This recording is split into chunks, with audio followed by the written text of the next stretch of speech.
کے مدینہ کے دو حصے ہیں، ایک مہاجرین اور انصار کے درمیان، ایک مسلمانوں اور یہودیوں کے درمیان۔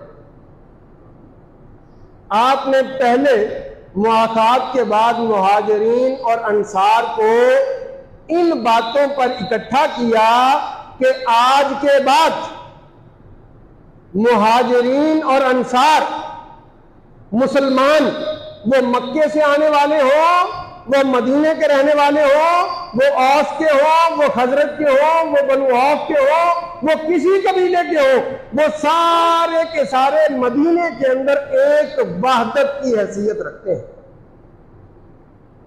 آپ نے یہاں سے وہ تصور مٹایا کہ میں اوس کا ہوں، میں خزرج کا ہوں، میں بنو عوف کا ہوں، میں قریش کا ہوں، میں فلاں قبیلے کا، میں فلاں قبیلے کا۔ آپ نے سارے لوگوں کو اسلام کے نام پہ ایک وحدت کی لڑی میں پرو دیا،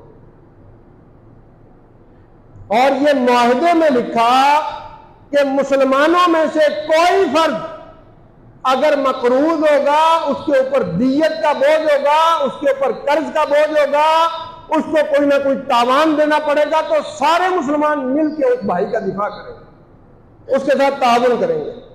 اس اعتبار سے کہ یہ ایک گروہ ہے، اب کوئی اوس کا نہیں ہے، کوئی خزرج کا نہیں ہے، کوئی مہاجر نہیں ہے، کوئی انصاری نہیں ہے، کوئی قریشی نہیں ہے، کوئی عوف کا نہیں ہے، کوئی قبیلہ نہیں، سارے اسلام کے نام پہ، لا الہ الا اللہ کے نام پہ ایک مسلمان گروہ ہے۔ ان کے کسی فرد پر حملہ سارے مسلمانوں پر حملہ سمجھا جائے گا، ان کا ایک فرد کسی کو پناہ دے گا، سارے اس کو پناہ دینے کے پابند ہو۔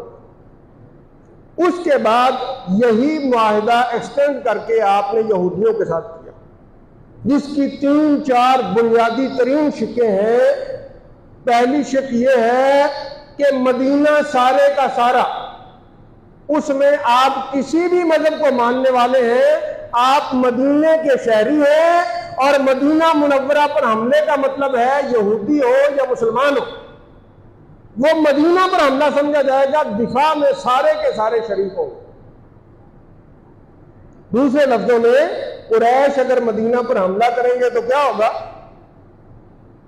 مسلمان اور یہودی مل کے مدینے کا دفاع کریں گے۔ یہودی اپنے دین پر عمل کریں گے، مسلمان اپنے دین پر عمل کریں گے۔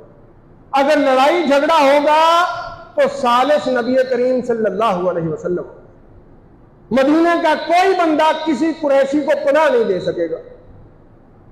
یہ موٹی موٹی شقیں تھیں۔ بنیاد یہ تھی کہ یہودیوں کے ساتھ ہمارا جھگڑا نہیں ہے، امن ہے۔